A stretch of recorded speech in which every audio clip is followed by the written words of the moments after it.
Our countdown. There we go. All right, and we are officially recording. Welcome to another episode of The Morning Roast. We are joined today by Miss Milne. Hello, Miss Milne. Can you tell everyone who you are and what you teach at Eastlake? I'm Megan Milne, as you just said. I teach a few things. I'm a lit coach, which just means I get to do fun stuff and help struggling students. I'm the EL teacher. I'm a Department of One, pretty depressing, but that's okay. And then I teach English and history. I co-teach with Todd Doherty. Very nice. That's it. Your hair is looking fabulous today. You look even more like Daria than you usually do. Thank you. Excellent. Not you, Menenberg. It's hard to know. How should I not assume it's about me, okay? Why would I be talking about you after she just introduced herself? You have no social etiquette. Speaking of social etiquette, I wanted to just bring this up real quickly. Yeah, why do you food? You're supposed to have a mug. Well, I do. It's right here. Okay.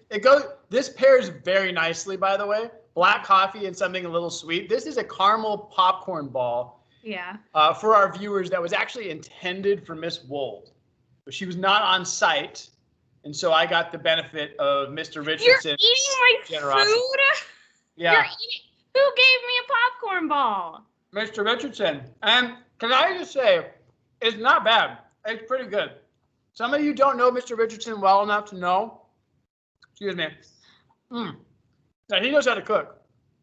Thank you, Mr. Richardson. If you're watching this, I appreciate the generosity. We were gonna do stuff with drama storage today, but I've had heartburn the past 3 days, and it was last night at 11. I was like, I don't think I can come in, dude. And now you're eating my food on top of it. I put it away. I put it to the side. I'm not gonna want it after your lips have been all over it. That's gross. Coronavirus. Come on. Yeah, COVID. Come on, man. Well, hey, come on now. I talked to Richardson and I asked him if he put COVID on it, and he said no. So that's science, right? That's how that works. He made it with his own two hands, and I only saw him do this a couple times, so I'm okay. It just adds to the structural integrity. That's all he was doing. Oh. Well, he's not gonna watch your show for you, but I'll have to tell he didn't even watch his own episodes. All right, let's talk about our mugs. Miss Milne, you are a guest. Tell us about your mug. What are you drinking, and what are you drinking out of? This is a mug that was given to me for Christmas by the lovely Jade Kidd a couple years ago, back when she was Sailors. And I'm drinking black coffee, and it is very cold because as a teacher, you mostly drink cold coffee. That is so on topic today. I really like that. You're right. Yeah, I'm actually drinking cold black coffee as well. And for me, black coffee is the perfect thing to drink with something sweet like the caramel popcorn ball. Yes. In the morning, I like a little creamer in my coffee to sweeten it up because I just drink the coffee. But when I pair it with a little treat like that, I like it black. Excellent call. I agree. This, my heart. Wold, what do you got? Okay, I have hot chocolate today. I have marshmallows on it. I just made it, so it would be warm. But this mug is special. This mug is special to me because I bought this mug when I was working as a barista at Starbucks. It was the only mug I bought from Starbucks, and it's just one of my favorites. I just love it. And I thought it tied in well with today's topic. Wait, is that cold chocolate though? No, it's hot chocolate. It's still hot? Yeah, I just made it. I was like, we gotta film soon, and I just poured it into my mug. So I am drinking, as I said, black coffee, and my mug is not school appropriate for students. It says, my level of sarcasm depends on your level of stupidity. I don't use this mug with students in class or otherwise because, sometimes they're a little delicate and that's offensive. So I try to use other ones. Tell them about it later on a recording. Well, no, it's okay. They know I have the mug, but if I'm drinking out of it in front of a kid, they're gonna cry because they think that I think they're stupid or something, which I don't. Okay, but I have a hot chocolate question. Are you guys whipped cream people or marshmallow people? Because clearly I'm a marshmallow person. Whipped cream. I don't you like said a hot marshmallows topic. though. I just generally don't. I know. Marshmallows. I'm not a sweets person though, so it's kind of across the board. Don't really like sweets. Yeah.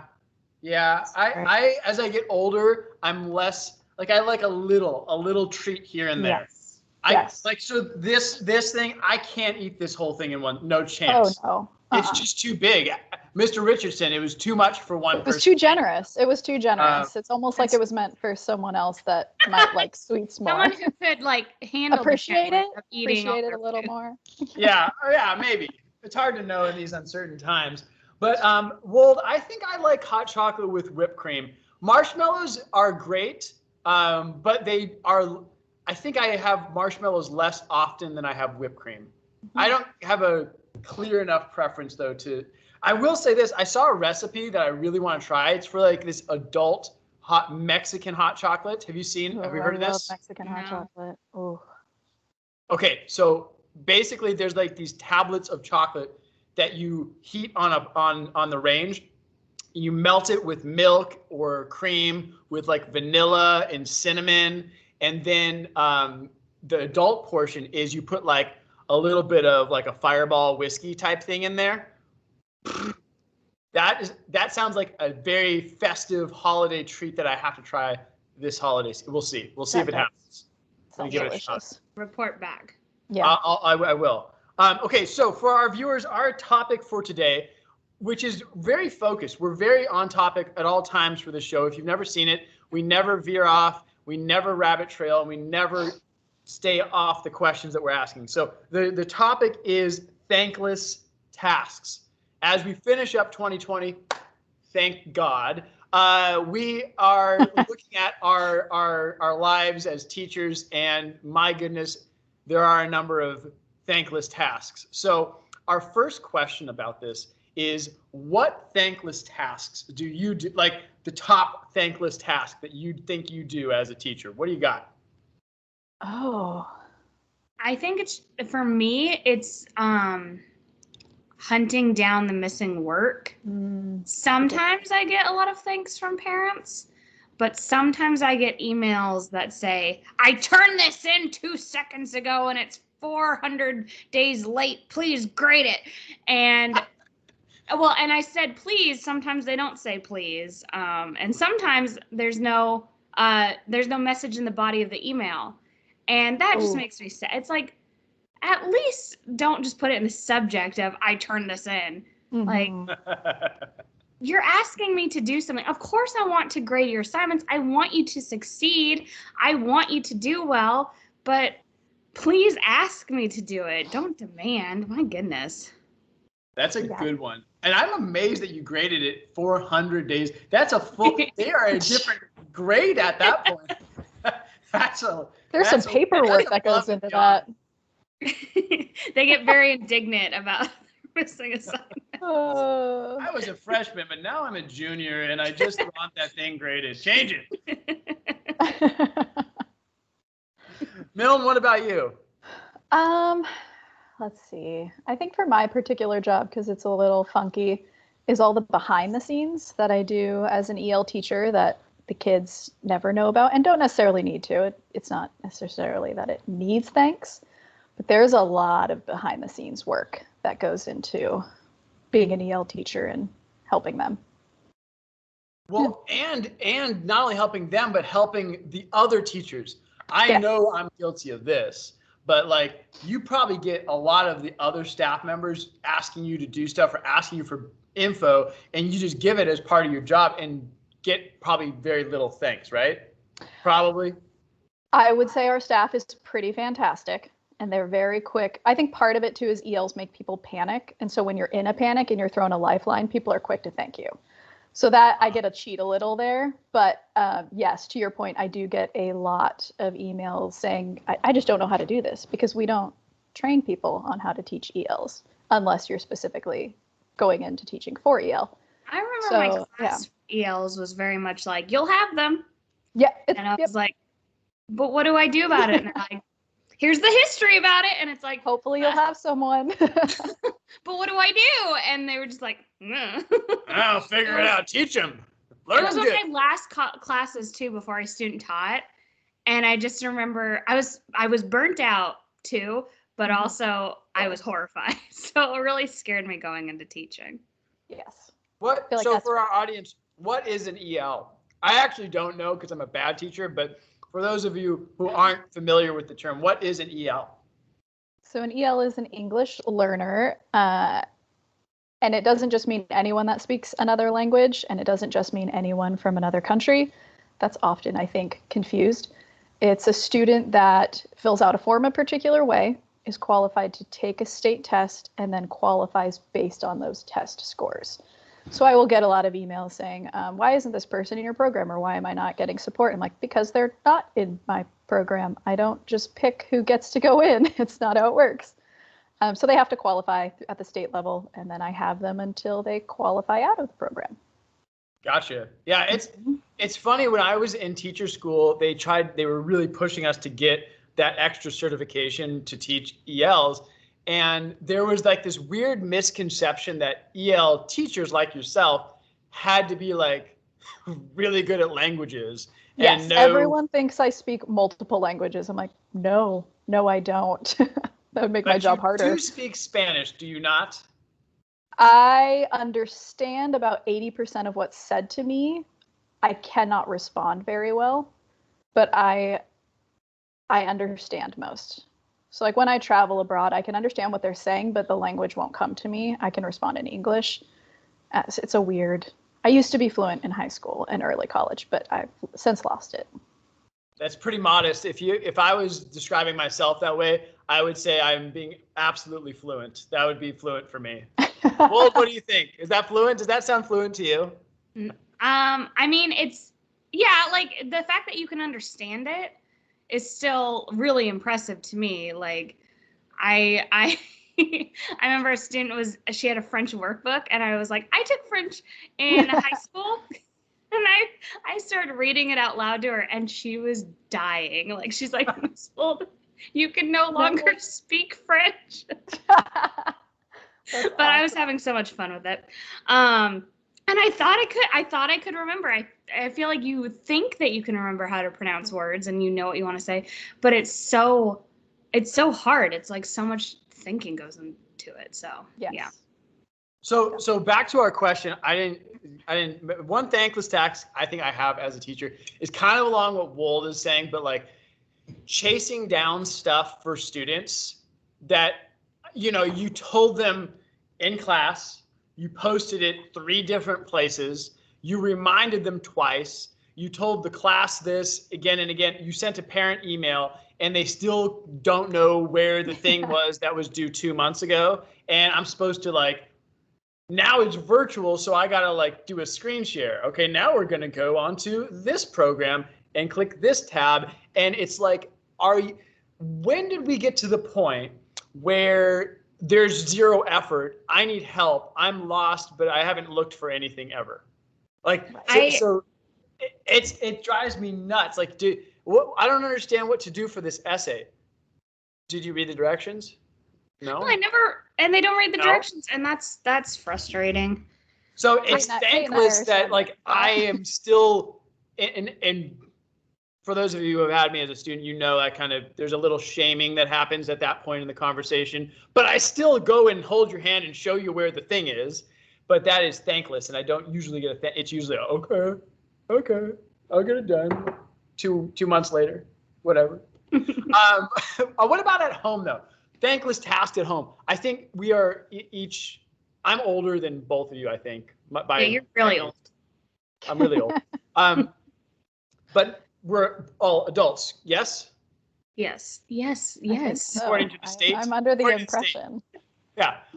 So now that we are adults, what is a thankless task that you find yourself doing that maybe mom or dad or someone else in your life did for you for so long, and now you're like, I just took out the trash. Somebody needs to thank me or acknowledge me or something.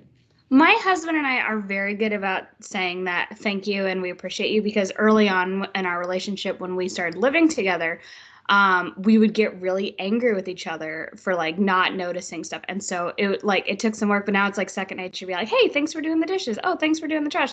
Like we acknowledge those kind of things. So I don't feel like I don't get appreciated by him. I feel like I do get appreciated by him. But I do think, like, I just remember having to do the dishes. Like I would come home right after school and I was supposed to like do the dishes from the night before, put them in the dishwasher so everything would be ready for dinner.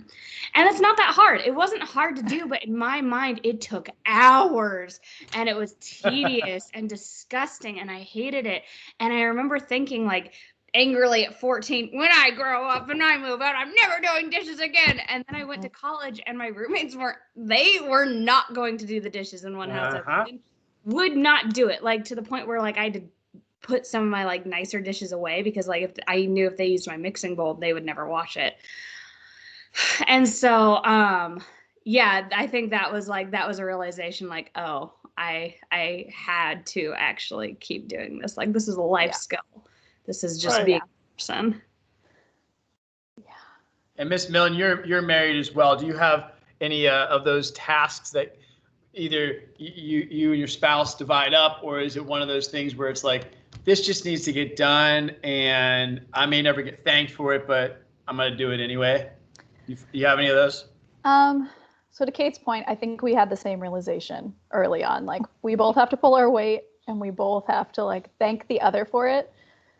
And then I feel like I just get to things faster because I'm an anticipatory person. I anticipate that the sink is going to get full. And so I will do it before that. And I've just kind of always been that way. And so I will often beat him to stuff, but he's very good about thanking me. The one thing that I thought I would never carry, to Kate's point, from childhood, things like your parents made you do that, you're like, this is so dumb. What am I doing? My mom so there were 6 kids in my family. It was just a tornado all the time. And one of the things she had us do was wash the walls because she could see our handprints. And my mom's like a very neat person. So, because we're kids, we're just all of us running around. And I remember as a kid being like, when am I ever going to use this? This is so ridiculous. Oh my gosh. Well, now I have a 100-pound bloodhound who, when she shakes her slobber, not only gets on my walls, but my ceiling. So guess who still washes walls? Wow. I do. Now I have to ask, did you pick a light color though of walls that it shows up really like strongly? Because my wife, she loves like the really light gray kind of or brownish hues, and like so it's gonna show up, and she loves white. And I'm like, come on, why did you get white cushions? You know we have toddlers. I would not get white furniture. That's really brave. I would not get white furniture, but our walls, yes, are very light. But my reasoning there is I want to see it so I can clean it. Otherwise, you know how gross that is when one day you look at the right angle and it's just like extra textured wall? That's disgusting. It's like your computer screen when you let it go exactly down. When the black mirror pops up and you're like, oh gosh. Yeah. Yeah. Oh yeah.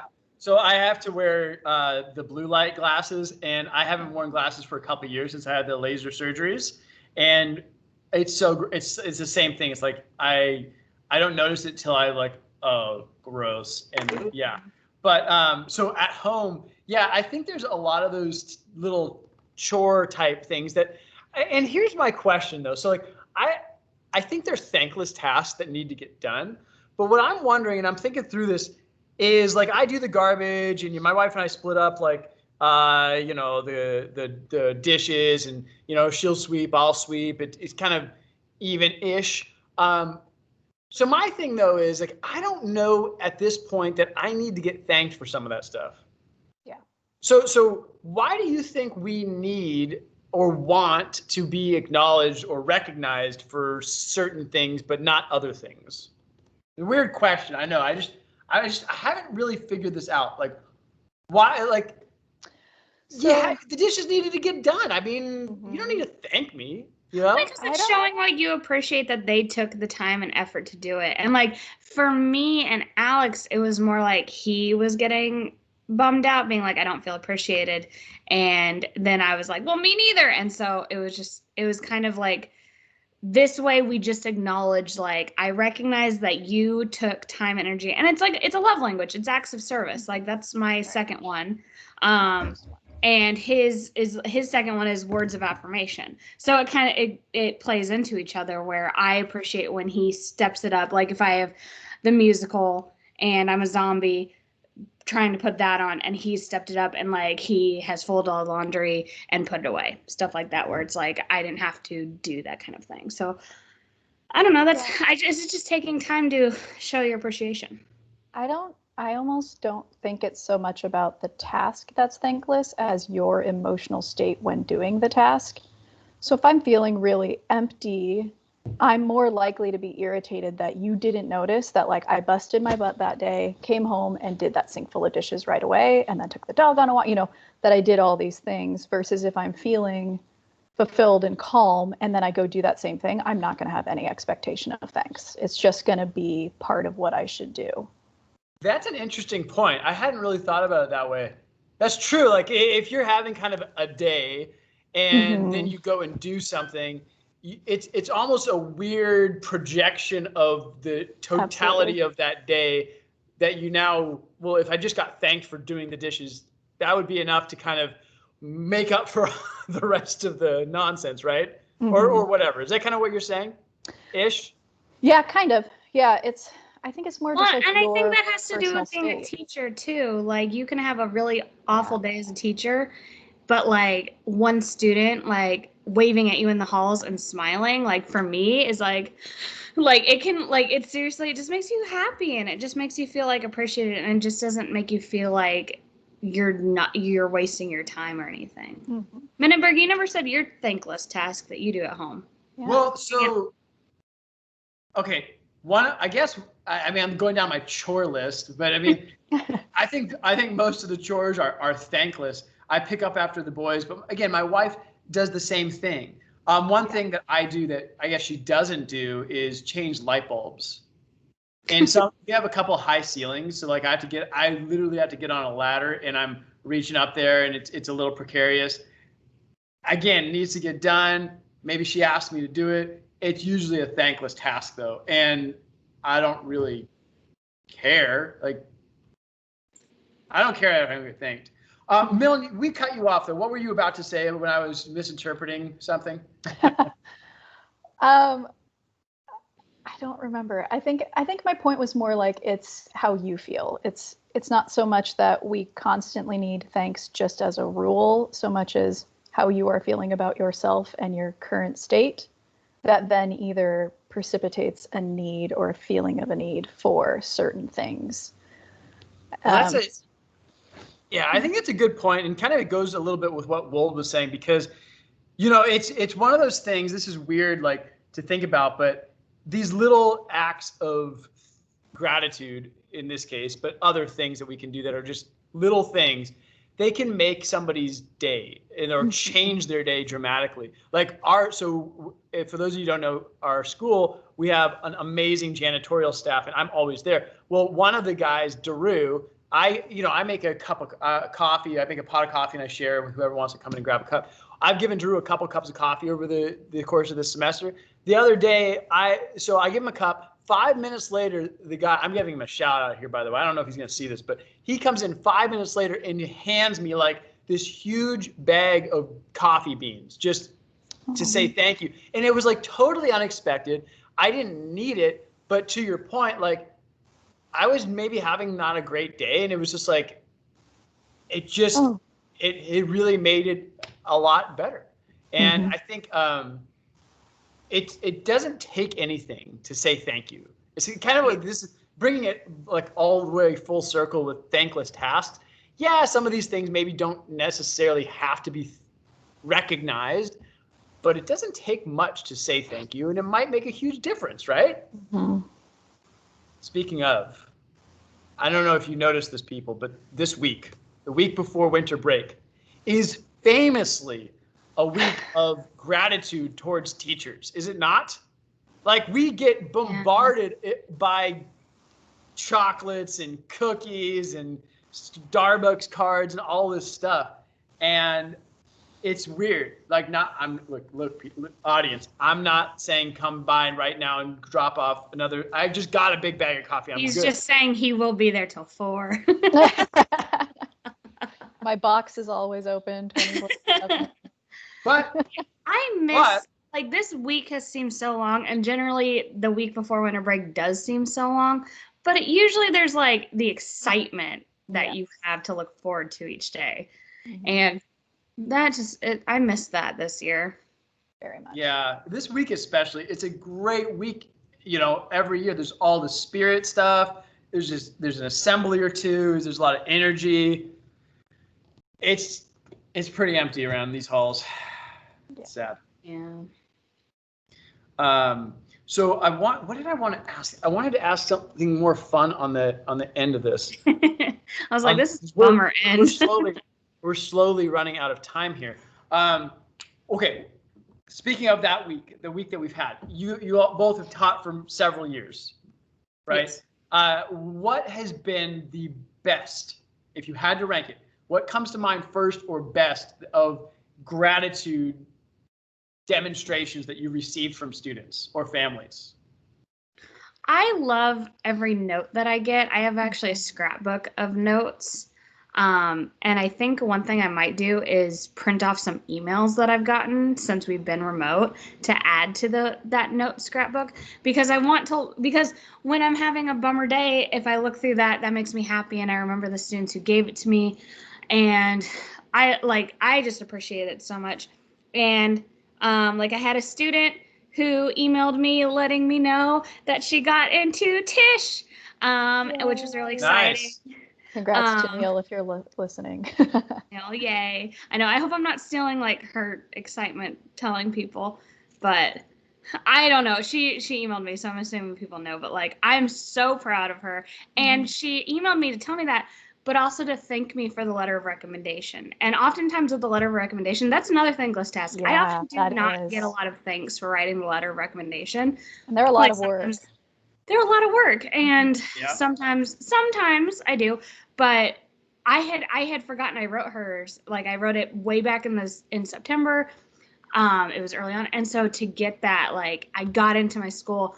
Thank you for what you've taught me in my time here. That made me so happy. So that's one of my top things right now, was that email that I got from Tennille. That's a good Neil, one. you're gonna do awesome. I can't wait for what you accomplish in New York. That's so exciting. Here are the scrapbooks. Yeah, I know what you're talking about. The scrapbooks. Yeah. You got to save those things. Those are great. What about you, Miss Milne? I agree. All those notes are wonderful. I have the same thing, categorized by year of what my year of teaching was. The other one that I love, and it doesn't happen often because I don't think it's people's natural reaction, but when a student actually has a paradigm shift moment in your class, when they verbalize that, tell you that it's happening. I remember still my first year teaching, I was 19 and I was teaching adults, very intimidating, whole thing in and of itself.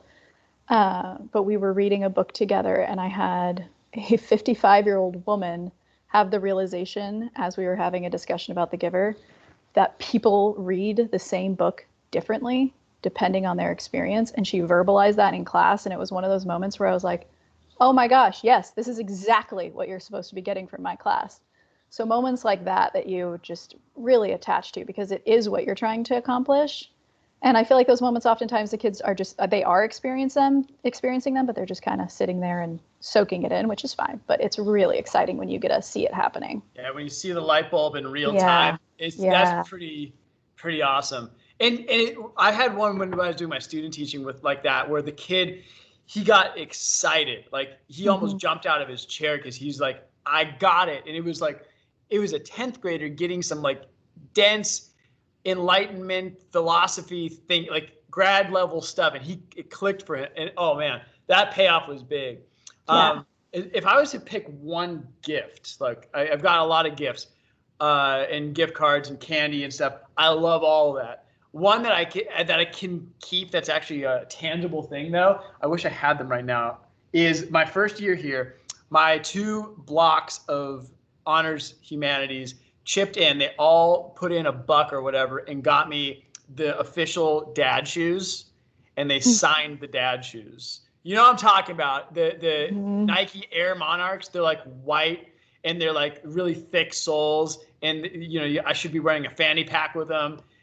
I have those, and they signed them. And it wasn't that the shoes are the most comfortable shoes that I own. It's that it was just, it really kind of symbolized the whole year that we shared together, and that they all did it together. It was cool. It was really cool. Yeah, teaching does have these moments, though. It's weird, though, with remote learning. I got to tell you, and you probably can relate, it just feels like it's just a little more thankless right now than it usually is. Yeah, I feel that with my drama class, that group of students, like, we're starting to click like we usually do around October, and I feel like it's starting, like, we're having a rapport, like, we're excited to see each other and share, and we just talk, and so that's been really awesome. Like, that's starting up. But what's sad to me is, like, a lot of them are going to go away with the new semester and the schedule change. But I'm hoping like it starts happening with other classes too. Yeah. That's something I've been thankful for as an EL teacher, is I get to piggyback on years worth of rapport building with students. Yeah. Because unless they're a freshman or new to the school, I've had them for a couple of years. So I get to cheat a little bit in that way, which has been nice, but it still is much different than in person. Mm-hmm. That is cool that you get to do that. I know it's gonna be weird, right? Next year, if we're back, you're gonna have random kids walk up to you in the hall, be like, "Hey, I was in your class." Where are you? You didn't have to turn on your camera, so I have no idea what your face looked like. Yeah. It's so nice to meet you. Yeah. Oh, it's funny. Yeah. Well, before we call it a day, I know both of you probably have some meetings and other fun things to get to that are probably thankless. Any fun plans for winter break for either of you? For me and Alex, we're gonna drive through the Puyallup Fair because they have lights going on right now. Okay. So I'm really looking forward to that. I bought tickets in November, and it's just something to look forward to. Yeah, that's nice. We're doing the Warm Beach drive-through up in Oh. Stanwood. We're going to go up with Mr. Van Vliet and his wife. We're going next week. And then going to see my family. A lot of my family will be in town when they normally aren't. So that's going to be really exciting. Oh, cool. So Warm Beach has a light display? Every Christmas, they have a drive-through this year, but every Christmas the whole camp turns into a Christmas festival with caroling and vendors and lights. It's great. I'll have to look into that. It's good to know. It's about an hour, a little bit for us, but maybe our boys would love something like that. There's I saw a story about these two neighbors in Redmond Ridge or something that do this crazy light show between their two houses with like music and all this stuff, and then they are taking donations for like their kid's friend at school who has like some disease or something, and they raised like $40,000 for this kid. But it's an awesome light display, so we're gonna try to get out there too. We'll see about that. We are hopefully gonna be going to see my in-laws for the holidays and getting some time with the cousins, with the little kids running around will be a lot of fun. But more than anything, just that time to reset and just unwind for a bit is going to be. I'm like full on nesting mode, so I'm really excited to like check my daughter's room and get that looking really cute for her. For our viewers, what is our ETA again? March 27th. And there's still time on your Target registry to purchase? I am registered for Target.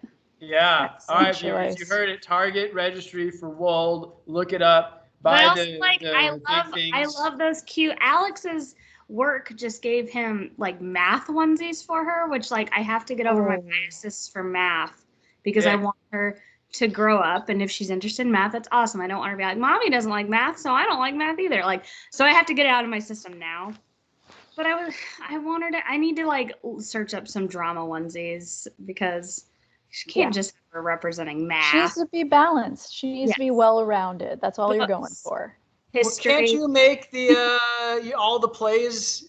You have your hooded sweatshirt. Can you make that into a onesie? I mean, I could, but I won't. I'm saving those to make them into a big quilt for me. Fair enough.